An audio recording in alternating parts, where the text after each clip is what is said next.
severe gale 9 for a time, except in summers. Rain showers. Time stop. South southwest. 7. Occasionally gale 8 for a time.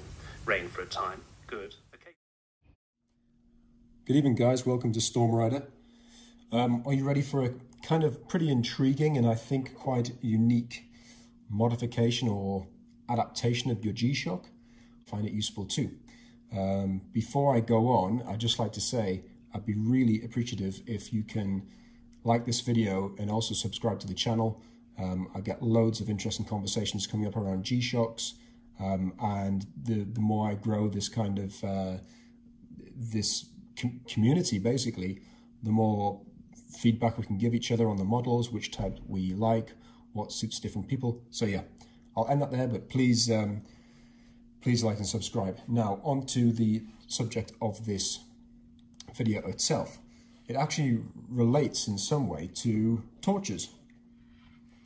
Now I think it's fair to say that most people that are into G-Shocks on the kind of, for the more active, maybe non-fashion but active outdoorsy reasons, are also a fan of flashlights, torches, things like this. Things like the beautiful Nitecore MH27 UV, which has the very nice ultraviolet option on it. So it means that you can, as I've done in a couple of my previous videos, actually shine a light on the face of your G-Shock and you get that beautiful glowing illumination on the dial. Yeah, these kind of torches certainly, I'm a massive fan of them. But there's also something about these torches that aren't quite so practical in some ways as a smaller one like this little, what you might call a flashlight or a thumb light. Now, I remember when I was at university and I was doing a lot of hiking and climbing, and I was introduced for the first time, and this takes me back, but I was introduced for the first time to the idea of having a cap-based or a head-based torch. So either a torch which sits on the brim of the cap like that, with a custom, with a purpose-built clip on it, or in fact a head torch which just wraps around the head like that. Now, personally speaking, I prefer this option because they seem to just sit a bit more comfortably. You haven't got that strap around your head, which tends to wobble about and be a little bit less secure. So this is a real breakthrough in the torch world for me. And as most people will know who are interested in this subject, torches have just got increasingly more powerful, lighter, easy to manage in terms of like battery life and things over the last few years. One of the most notable points is that you now get a very small, and I'll take this off now, you can see how easily it comes off. You actually get a very small torch here, which has 3 different levels of illumination, including a flash option. It also has a red light option. If I turn that off first. And of course, well, not of course, most people will know that red light is particularly useful because if you're in the dark and you don't want to kind of oversaturate your eyes with white light, which can mess up your vision at night, red light is a different wavelength, and it basically, you can still see things, but it's dimmer, it's less intrusive, and it won't leave those kind of after images on your eyes that a bright light would do. So what I'm doing is describing the crucial part of this, what I'm terming modification, and that is the appending of a light like this onto your G-Shock watch. Now you might be thinking, hang on a sec, that's going to be incredibly uncomfortable, that's not realistic, and it's not actually that practical. Well, yeah, you might think that, but as someone who's actually used it practically a number of times, I'm going to demo it here. So I'm going to put on the GW G1000 my beautiful desert camo Mudmaster there.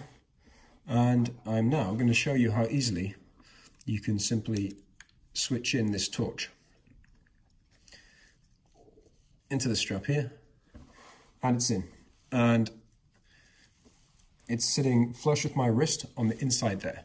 Now, honestly, if you are out in the dark, you're maybe fiddling around. I'm trying to think of a hypothetical situation, but let's say, for example, you have lost some keys outside and it's raining and you want your hands free. Maybe you're doing some car mechanics. Maybe you are searching for something in the garden or putting out trash, holding the trash bags like this. It's actually incredibly useful to not have to carry a torch around like this when you actually want to be using your hands for something more useful. So the appending of this onto your Mudmaster is really, really handy. It can also go on the other side of the watch here. So as you can see, it's actually hidden there, but you turn around and it's sitting on the other side. Now remember, you can get some pretty powerful light out of this as well. This is not like a little pen torch which will illuminate a couple of meters. It's actually a serious bit of kit. I want to go through some of the actual data on this torch itself so I can show you exactly how capable it is. So I'm just going to actually take the watch off now and talk you a little bit more through the actual torch itself to explain how this could help you in quite a practical way. So the actual torch I'm using right here, you can see it's been well worn. I've had it for maybe 4 years or so, but it's a trusty bit of kit. It's really served me well. It's called the Nitecore Thumb USB rechargeable. It's called USB rechargeable because it has a micro USB in here, which means that it's very easy to recharge, when you're driving in your car, or, you just plug in the micro USB there and it recharges very quickly and it's good to go for a long time. I'll give you a bit more information about that in a second. It's got a 120 degree tilting head. So what that means is when the light is on, you can actually decide if you want it facing down or straight ahead or at a kind of 45 degree angle. Again, pretty handy when it's on your wrist because it means you can either direct it to the ground or straight ahead. I really, really find that a highly advantageous element of this specific product. So the actual light itself is, it's pretty powerful. So at the low end, this is the low output right now. It's 2 lumens. Medium is 30 lumens, and then you have the high option, which is 85 lumens. And there you saw the flashing option there as well. The run times for that is these are all obviously not estimations, but roughly an indicative runtime would be about 22 hours on the low setting. It would be 2.2 hours on the medium setting, and it would be about 0.75 hours on the high setting. And taking into consideration that's got a double LED here, you can see that if you've got it on the really high setting, it is it will run out quicker, but at the same time, it's providing you with a significant amount of light that will, illuminate your path, illuminate your car. Really, you can use it practically in many different situations. As I said before, also it has this red light option here, which is very, very handy if you are, say, map reading. You are in the car at night, you pull over at the side of the road, you want to check a map or a document or read something quickly. This is the kind of light that is actually very good for doing that, rather than a bright white light which might mess up your vision. Charging time, so charging time is about 3 hours to full charge from empty. Yeah, basically what I'm trying to say is the torch itself just fits really quite naturally on the Mudmaster. Now you might be asking, why the Mudmaster specifically? Why aren't you advising that you put this on, for example, the G9300, the Mudman, or the Rangeman, or in fact the GravityMaster. So the true answer is there's no real reason why I don't put on any of these. I will show you on the Mudman quickly.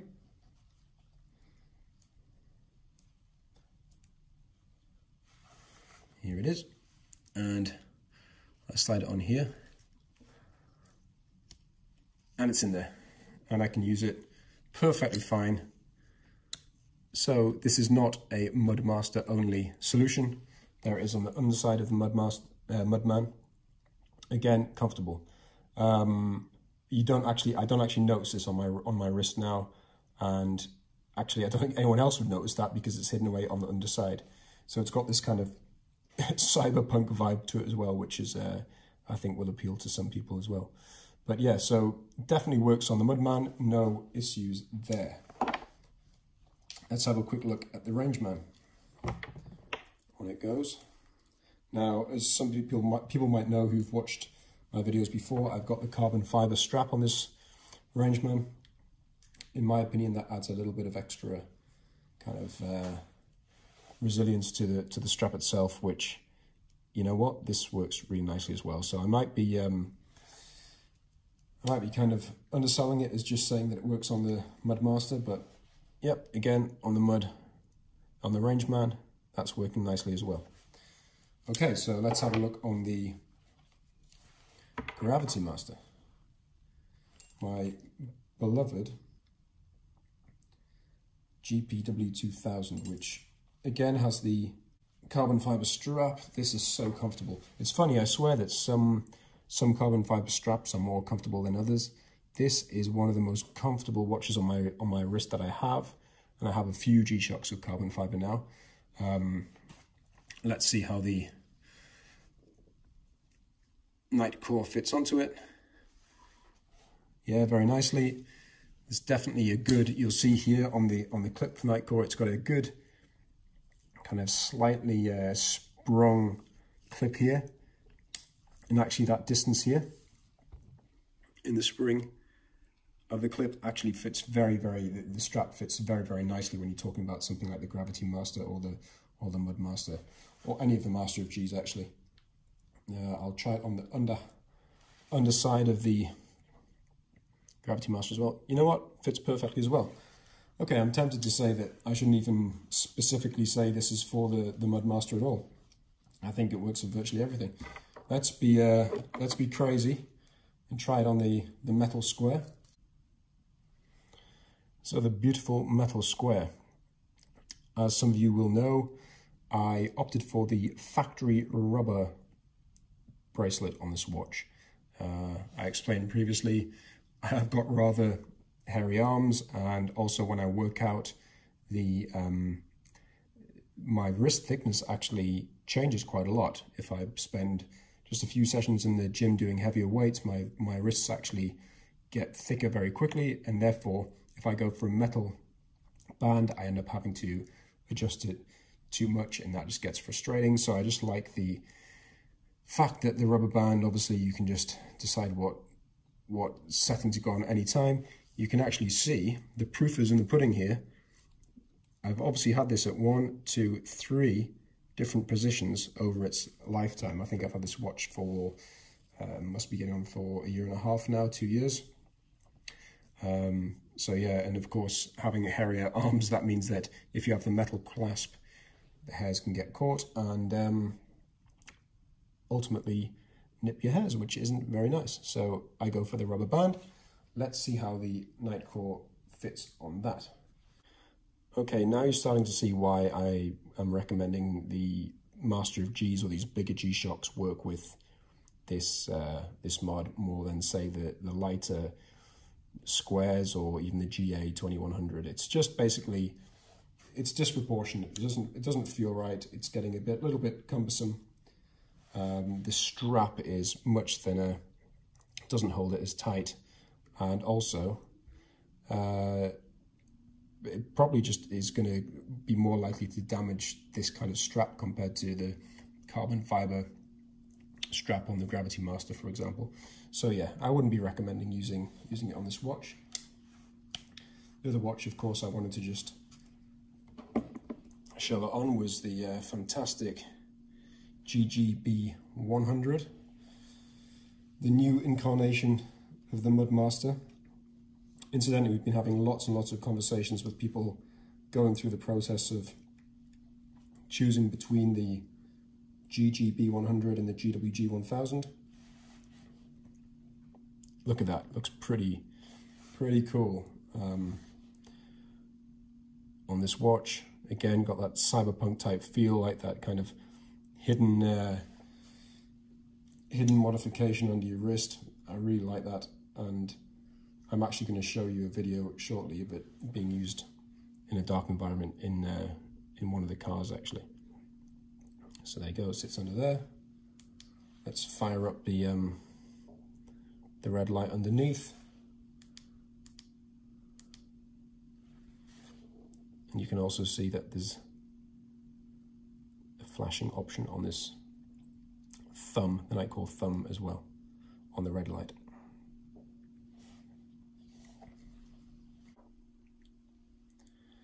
So yes, I'm just laying out these watches that worked really nicely with the with that extra modification on them. I think it's fair to say that this is a very specific situation where you might want to use this mod or this adaptation, but genuinely I have used it a number of times, and I found it useful. I like having my hands free when I'm doing things, and it just fits really nicely on these bigger G-Shocks. I think it could be very useful if you're driving in the dark and need to get in and out of the car a lot for whatever reason, or you're camping. Because it's rechargeable, it's so easy to maintain. I also wanted to make actually a couple of little other remarks about this, about another modification within the modification, which is this wraparound here is actually luminous tape. The reason why I got that is because it's very easy to find yourself in a situation at night where it's pitch black and you need your torch, but you don't know where your torch is. Now, with this incredibly strong luminous tape, you're very, very unlikely to lose that torch, because even if it hasn't been exposed to light for hours, when it's pitch black, you can see this. So, for example, you have this on your bedside table, or if you're camping, you have it maybe hanging from the roof of the tent, or you have it in your car. You will not be scrabbling around trying to find it. And you can always, if you have a UV light like the MH27 UV, you can actually give it extra charge, and honestly, the extra luminosity that this adds to this type of luminous tape is ridiculous. I mean, it can actually almost keep you awake, that by being like, if that was next to your bed at night, it'd almost be like having a little nightlight next to you, and it's just tape, and it lasts for hours and hours at quite a bright intensity. So yeah, that's something I actually added myself. The other reason I put that tape on was because you'll see where the LEDs here protrude from the frame itself, the original frame without the tape on. You can see there's a gap here. And what that meant is that if you're holding the torch like this, you'd get a bit of glare from the LEDs, almost like coming back at you, and this is so strong, particularly at the high levels of intensity. It kind of gave you a bit of it blinded you a bit. So I gave it almost like a blinker effect with this, so it's very much a directed beam of light now, and it doesn't glare you like you can see there. That glare is a little bit too much on the eyes. I was getting that just when I was pointing it forward without that blinker on it. Yeah, so that's just another little note on this rather nifty little gadget I have. And now I'm actually going to show you a few seconds of video of me actually using this in my car, just showing how it works practically. And here it is on the actual side of the wrist towards me. To turn on the red, There you go.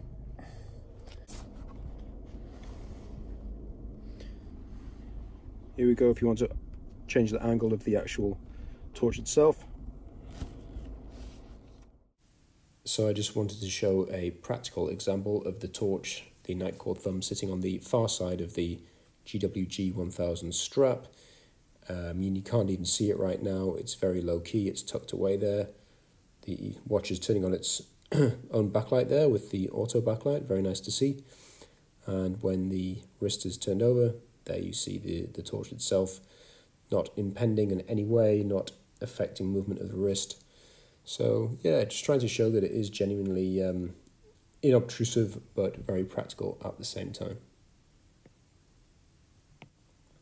And here you just see how easy and effectively it illuminates the area that you wish to illuminate within a vehicle or a room. And then a quick demo of the red light illuminating on the steering wheel as well. And now, before signing off, I'm just going to show you one last thing which I recommend that goes very nicely with these watches and with this kind of setup where you might have other little accessories that you carry around. And it's something that I bought about a year ago, and I absolutely love it. I'm just going to flip the camera around now to show you what I'm talking about. And this is what I'm talking about. Here we are with the GravityMaster on again, and the thumb underneath here. What I'm talking about is this North Face very lightweight gilet. Now, it's got so many different pockets, and it's got little molly type bands if you want to hang things off there. And also on the back, it actually has an entire separate section where you can keep little bits and pieces, which actually sits on the kind of lower spinal area of your body. I'm going to show you that now. So this is it, the North Face. It's called the Varuna vest. As you can see, it's very lightweight. It sits under virtually anything. You could have it under a suit jacket, actually, if you wanted to. And it just gives you so much versatility in terms of the amount of pockets you have. And in the back here, this is the pocket I'm talking about, where you open it up and that sits at the very bottom of your back. You can put little things, bits and pieces in there. It's a really nice design. It's kind of subtle. It's good for hot weather, but it's also good for cold weather because you can just layer it. You have these wonderful low profile pockets and zips in here. I have one here. So I just wanted to mention that because I've been wearing this solidly for many months now. It pretty much means that it's hard to forget anything when you go out. As I say, particularly having a mask or two spare in there, having this nice Molly style band here to wrap things in. Here you can see a couple of these other pouches that sit on the top there. Anyway, always just trying to provide you guys with some suggestions or tips, because I seem to see a theme in the kind of stuff that people are interested in, and it's these kind of just practical tips of how to either use your G-Shocks, which G-Shocks to buy for certain requirements, and other kind of similar type gadgetry or products. So guys, once again, I hope you've enjoyed this video. I've really enjoyed making it. There's more on the way. Again, please like and subscribe if you did find it enjoyable or useful or whatever. And yeah, I'll speak to you next time. Take care.